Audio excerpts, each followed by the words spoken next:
अस्सलाम वालेकुम दोस्तों, उम्मीद है कि सब भाई खैरियत से होंगे। दोस्तों ये क्रोला गाड़ी है आर्टिस। गाड़ी में मसला ये है कि अभी जब गाड़ी मेरे पास आई है तो गाड़ी को स्टार्ट किया हुआ है, जैसे ही 2-3 मिनट गुजरते हैं तो गाड़ी का आरपीएम गिरता जाता है और गाड़ी बंद हो जाती है। तो कस्टमर कह रहा है कि गाड़ी वैसे तो ठीक चलती है लेकिन स्लो में चलते हुए गाड़ी बंद हो जाती है। ठीक है, तो अभी स्कैनर लगाकर इसका मैं डेटा एनालाइज़ करता हूँ। तो यहाँ पर देखें दूसरे नंबर पे ऑक्सीजन सेंसर है, प्रॉपर काम कर रहा है। और आइडल स्पार्क एडवांस 1 2 3 4, तो ये भी तकरीबन ठीक है।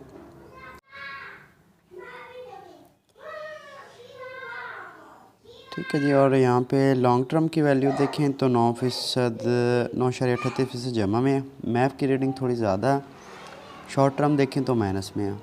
इंजेक्टर पोर्ट भी ज़्यादा है थोड़ी सी नॉर्मल की निस्बत। तो अभी थोड़ा वेट करके देखते हैं जी, क्योंकि 2-3 मिनट के अंदर गाड़ी बंद हो जाती है आइडल पे खड़े खड़े आरपीएम ड्रॉप करते करते। ठीक है जी, तो अभी तक तो नॉर्मल है रीडिंग वगैरह इसकी, ऑक्सीजन सेंसर की भी और लॉन्ग टर्म शॉर्ट टर्म की। लॉन्ग टर्म थोड़ी ज़्यादा है और शॉर्ट टर्म थोड़ी ज़्यादा माइनस में है। शॉर्ट टर्म देखें तो अभी 2 मिनट के बाद 18% जमा में होगी। तो ये मुझे फ्यूल पम्प का इशू लग रहा है, अभी गाड़ी बंद होना शुरू हो गई। मैं आपको दिखाता हूँ, ये देखें गाड़ी बंद हो गई है। ठीक है, पहले माइनस में आ रही थी शॉर्ट टर्म, स्टार्टिंग भी आप देखें गाड़ी की। तो ये इसका फ्यूल पम्प का मसला है। तो इसका फ्यूल पम्प चेंज करेंगे, उसके बाद फिर दोबारा मैं आपको चेक करवाऊँगा गाड़ी को क्लियर करके। ठीक है जी, क्योंकि रीडिंग से मुझे यही चीज़ क्लियरिटी मिली है इसकी। तो अभी देखें शॉर्ट टर्म जैसे ही दोबारा बंद हुई गाड़ी स्टार्ट किया है तो -20% आई है और लॉन्ग टर्म की वैल्यू 25% पे चली गई थी। अब दोबारा से बंद हो गई क्योंकि शॉर्ट टर्म दोबारा से जमा में आना शुरू हो गई है। ये देखिए, मैं आपको दिखाता हूँ अभी।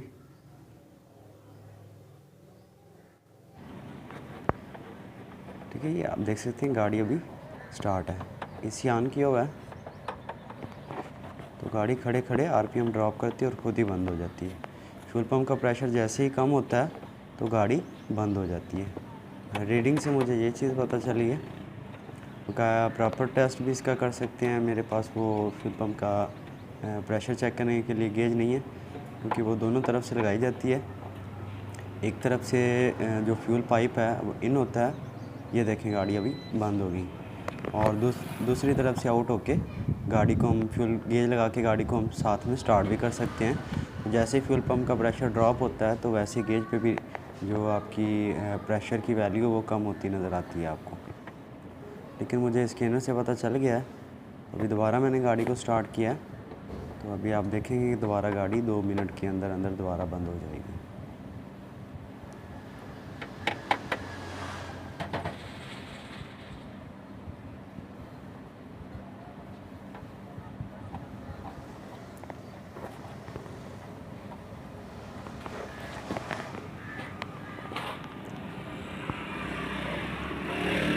जी अभी ये बंद होने वाली है यार, ये देखिए बंद हो गई गाड़ी, खुद ही बंद हो जाती है।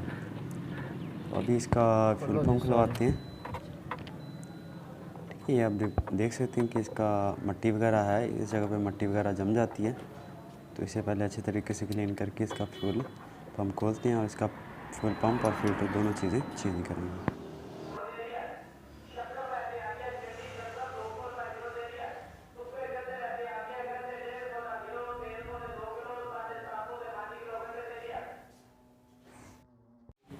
तो दोस्तों अभी इसका फ्यूल पम्प की फ़िटिंग हो चुकी है और गाड़ी को भी मैंने स्टार्ट किया हुआ है।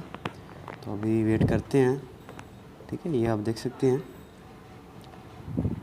अभी इसकी पिछली सीट वगैरह लगा देंगे। तो मैं आपको दिखाता हूँ कि इसमें फ्यूल पम्प और फिल्टर दोनों चीज़ें मैंने चेंज कर दी हैं। ठीक है, अभी गाड़ी स्टार्ट है, इसे आइडल पे छोड़ा हुआ है, देखते हैं अब क्या सूरत हाल रहती है। ठीक है, ये फ़िल्टर है इसका और ये पंप है। ये दोनों चीज़ें मैंने बदल दी हैं। तो ये दोनों चीज़ें बदलनी चाहिए जब भी आप फ्यूल पम्प का कोई इशू निकलता है गाड़ी के। ठीक है जी, तो अभी इसे मैं 10-15 मिनट के लिए छोड़ता हूँ आइडल पे, देखते हैं गाड़ी बंद होती है कि नहीं।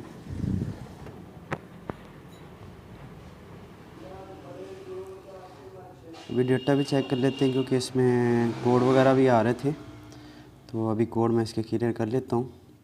ठीक है, P0 1603 P1604 P1605 rough idling वगैरह के इन्हें मैं क्लियर कर लेता हूँ इग्निशन स्विच ऑन करके गाड़ी को बंद करके। ठीक है जी, नो फॉल्ट कोड है और अभी गाड़ी को स्टार्ट किया हुआ है मैंने और डेटा भी दोबारा से एनालाइज कर लेता हूँ। तकरीबन 4-5 मिनट हो गए मैंने गाड़ी को स्टार्ट किया हुआ है।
ठीक है जी, AFS वोल्टेज देखें तो 3.29 वोल्टेज है।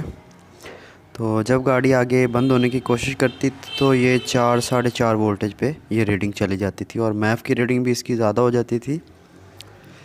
लॉन्ग टर्म इसकी जमा में आ रही थी फ्यूल पम्प चेंज करने से पहले, तो शॉर्ट टर्म थोड़ी माइनस में थी और जैसे ही गाड़ी बंद होती थी शॉर्ट टर्म 25-30 पे चली जाती थी।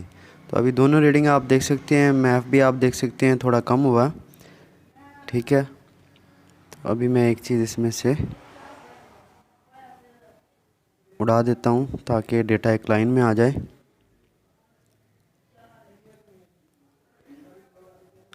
ठीक है जी, यहाँ पे आप देखें तो AFS वोल्टेज भी अपनी नॉर्मल जगह पे है। गाड़ी को 10 मिनट हो चुके हैं तकरीबन। लॉन्ग टर्म फ्यूल टर्म की वैल्यू आप देख सकते हैं -3.91% है, जबकि ये पहले 9-7-8% थी जमा में और जब गाड़ी बंद होने की कोशिश करती थी उसके बाद ये ज़्यादा जमा में चली जाती थी। अभी मैं थोड़ा सा एक्सलेट कर रहा हूँ गाड़ी को, तो ये अभी थोड़ी सी जमा में रहेगी क्योंकि गाड़ी को जब एक्सलेट करते हैं तो इसी वजह से वो थोड़ी जमा में आ जाती है रीडिंग।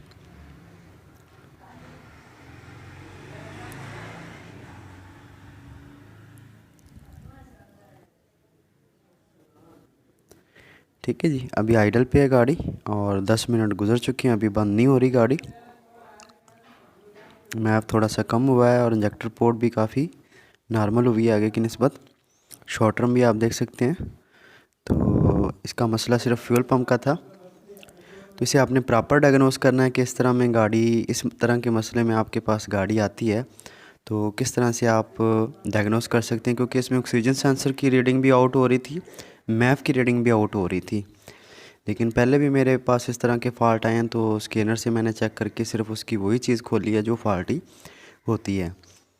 तो इसमें मैं एक वीडियो डाल देता हूँ डिस्क्रिप्शन में, उसका लिंक सुजुकी वैगन आर की गाड़ी थी, तो उसे भी मैंने इसी तरह स्कैनर से भी और फ्यूल गेज से भी प्रॉपर डायग्नोस किया था, उसमें भी यही मसला आ रहा था।